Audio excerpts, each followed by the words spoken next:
All right, I am going to go over all of the December transits, all of the planetary transits for December, and then I'm going to try to give you ideas of how you can align with each of these transits.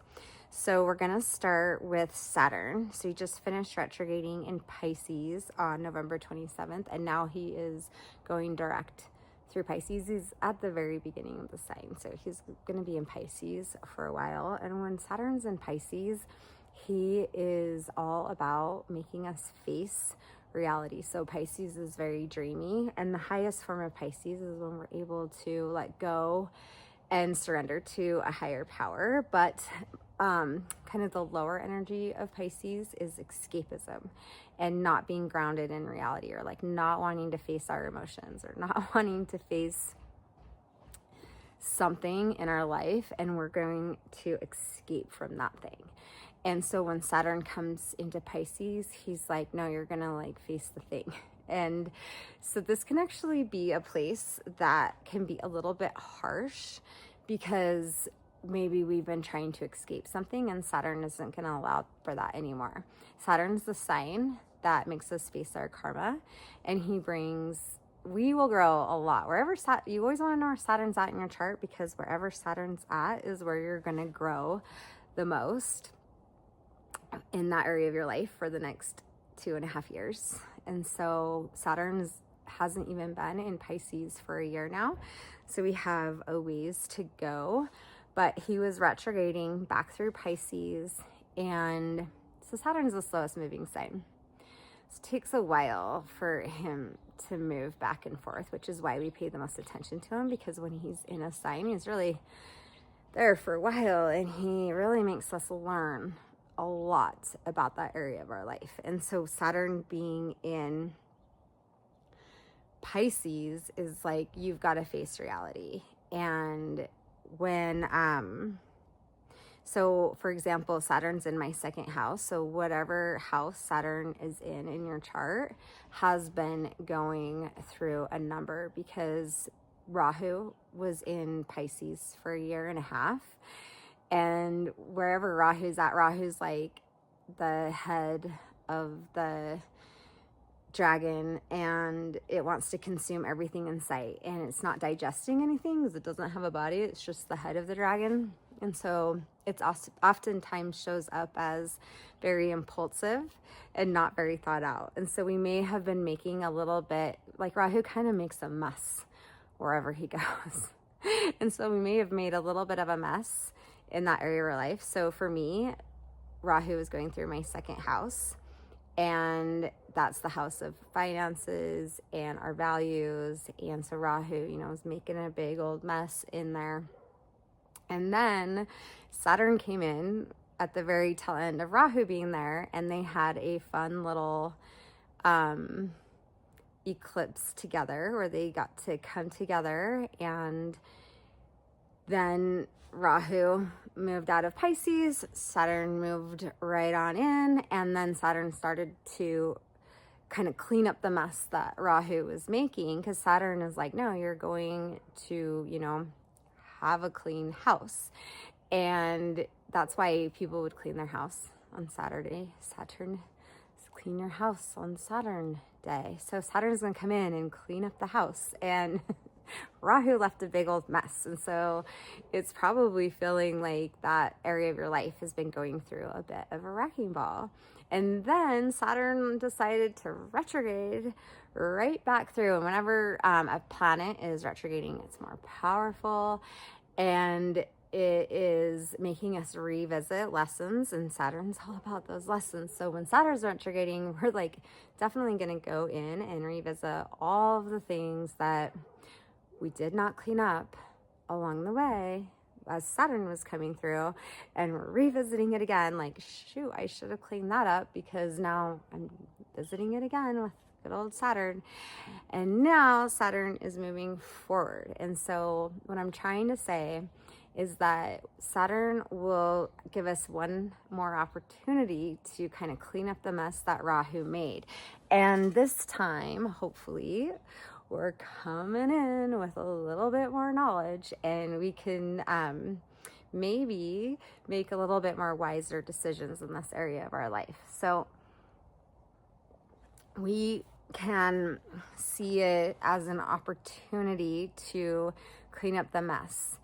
And so find out what house Pisces is at in your chart. You can look up your ascendant in Vedic astrology. Make sure you use Vedic astrology, or all the things I'm saying won't matter because I'm speaking Vedic astrology or Jyotish.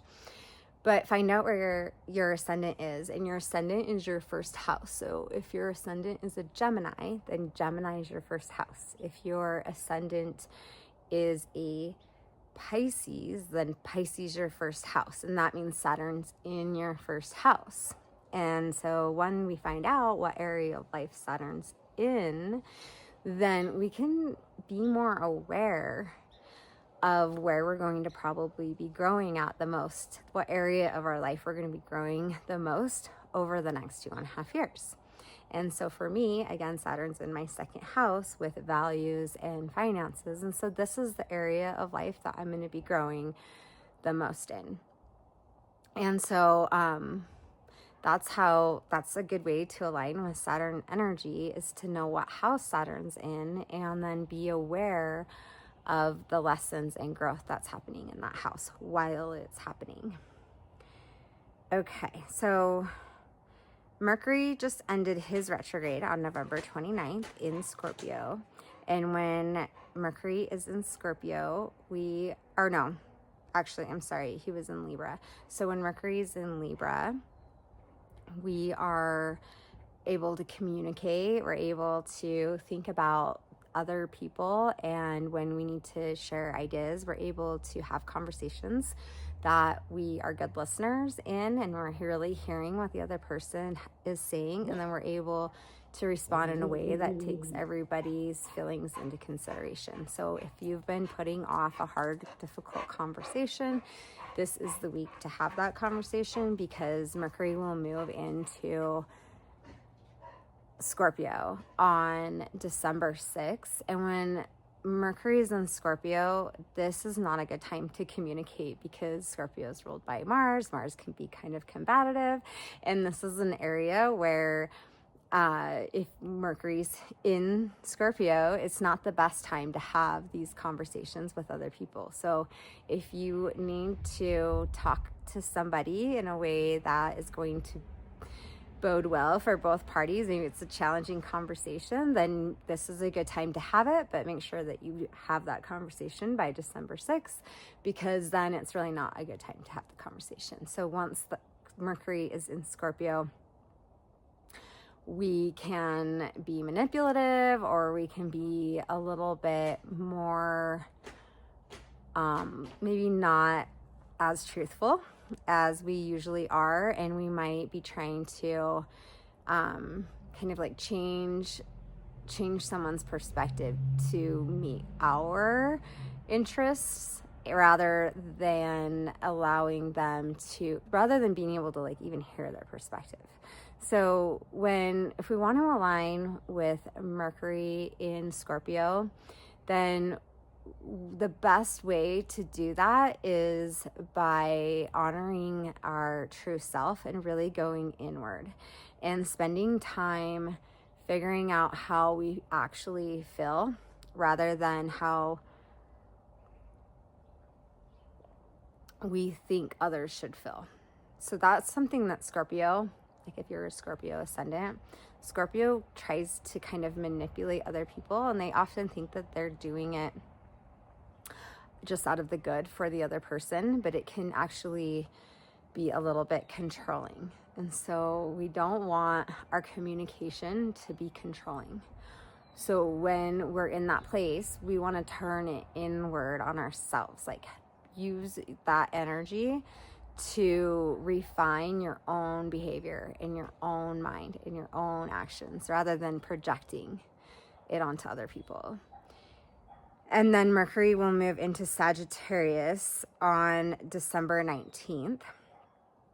And December 20th, not 19th, December 20th, Mercury will move into Sagittarius. And when Mercury's in Sagittarius, now we have Mercury in Jupiter energy. And Mercury in Sagittarius is where we're like really inspired and we have a lot of ideas, and we're probably really having like higher lifted ideas that might benefit other people. We're kind of in alignment with our Dharma, and this is all great. But the problem is that we can get lost in the sauce a little bit and get high on our own supply and start thinking that we are, we know everything and that our opinions are actually facts. And this is where Mercury will get a little bit lost.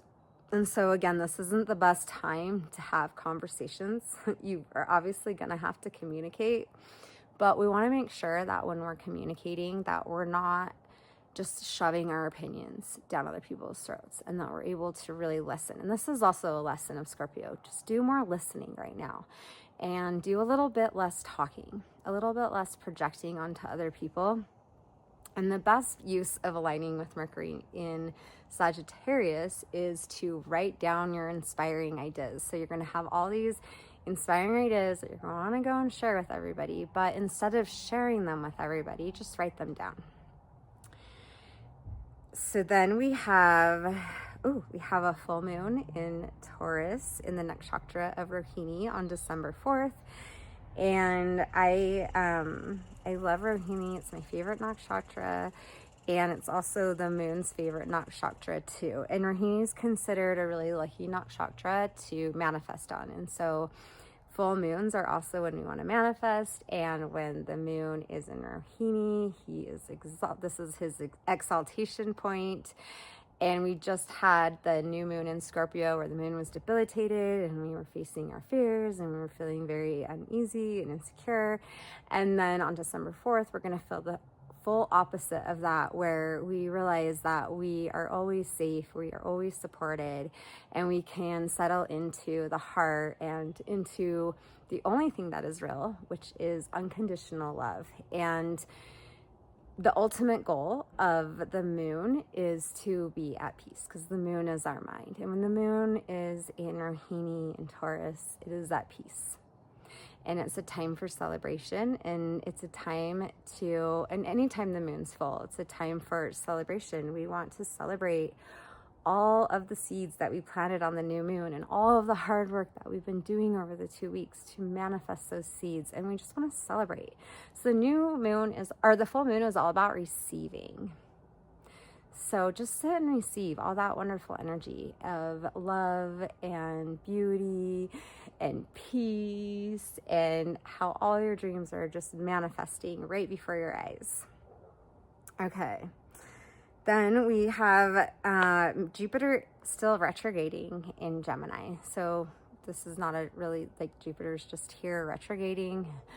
And I believe he'll go direct in January. So we have a little bit longer with this Jupiter retrograde. And when any planet's retrograding again, it's got more energy. It's making us revisit lessons. And the lessons that we're visiting with Jupiter in Gemini is speaking the truth and questioning our beliefs. So Gemini wants us to question our beliefs, and sometimes Jupiter just needs to I believe in this and I'm gonna do it no matter what. And we want both of those energies, right? We want to have enough faith in something that nothing will hold us back from achieving that goal, but then we also want to be able to be open enough to hear other people's ideas and to question ourselves. That keeps us on track. That keeps us grounded. So Jupiter is making us question ourselves and everything that we believe. And we may be discovering that some of the things that we believed aren't actually true or aren't working. And so that's kind of this lesson that we're revisiting. And then when Jupiter will go direct again, we will be able to hopefully confront some of these lessons with more of that wisdom of Gemini, of keeping that open mind and not just believing everything, or just because you've believed it forever, not allowing other information to come in. All right, Mars will go into Sagittarius on December 7th. And so when Mars is in Sagittarius, we feel very inspired and we kind of get that energy of excitement and inspiration. And Saturn is the energy of long-term discipline and goals. But Sagittarius is the energy of the discipline it takes to get up every morning and do your morning sadhana. Like, it's the energy we need today to take action. And so when Mars is in Sagittarius, it's feeling inspired. It wants to take action towards all these goals. So this is a great time to start a goal, to start something new, start your morning sadhana. Mars, that's the best place for Mars energy, kind of like that martial artist that wakes up every morning and does his meditation. That's the best, highest form of Mars. And when we're in Sagittarius, we're feeling inspired, we want to do it, so do it. Oh, and then Mars will move into Capricorn, and I don't know exactly what date, but he'll move into Capricorn, and this is where Mars is exalted. And Mars has the discipline, the Saturn discipline. That's where Mars is exalted, is in Saturn, and Mars needs that discipline in order to keep going. So if you get really inspired and you start working with your inspiration now, when Mars hits Capricorn, you'll already have momentum underneath you to really continue forward with that steadfastness that our Mars energy needs. All right, then we have a new moon in Sagittarius in the nakshatra of Mula on December 19th. And Mula means roots. It's where we pull life out by the roots. And so when the moon's in Sagittarius and we're going through a Sagittarius lesson, we are learning to be devoted to something bigger than ourselves.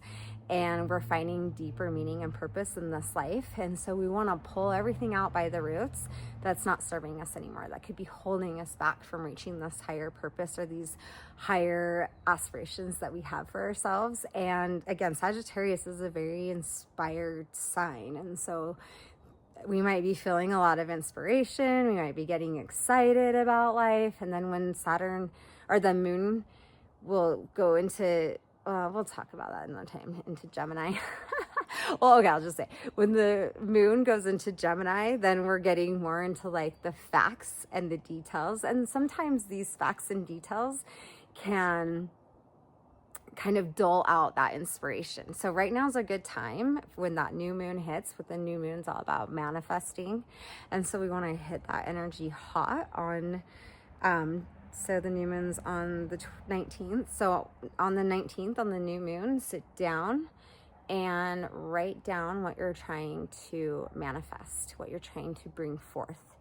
And write, if you want, you can write it on a piece of paper and put the paper in like a plant or something so that you can watch that manifestation grow.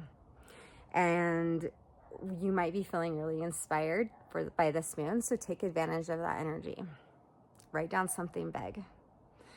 That's the 9th house. That's the Sagittarius. Something exciting, something big. Okay, and then Venus goes into Sagittarius on December 19th. And when Venus is in Sagittarius, we feel very passionate. We will probably be very inspired to like learn something new or start going on an adventure, just do something exciting. And so that's a good way to align with that Venus energy, but just be sure that you aren't making impulsive decisions. So try to stay grounded in the things that are inspiring you, because Venus can be like overindulgent in that Jupiter energy, but it can also be really fun.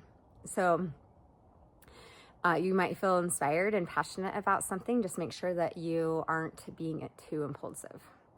And otherwise, you're good to go. Just have fun with that Venus energy. The problem with Venus is Venus can be that overindulgence.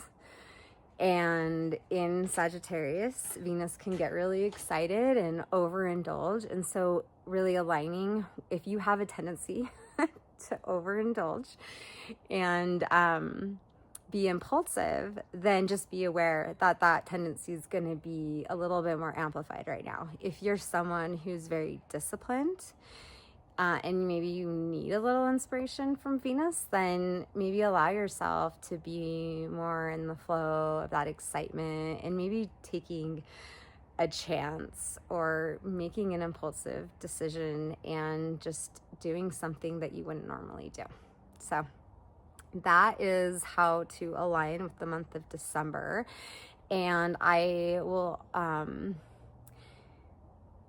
do a little bit more videos and go into deeper detail about, definitely go into deeper detail about Saturn's journey through Pisces. And then I will also go into more detail about the full and new moon. So thanks, you guys.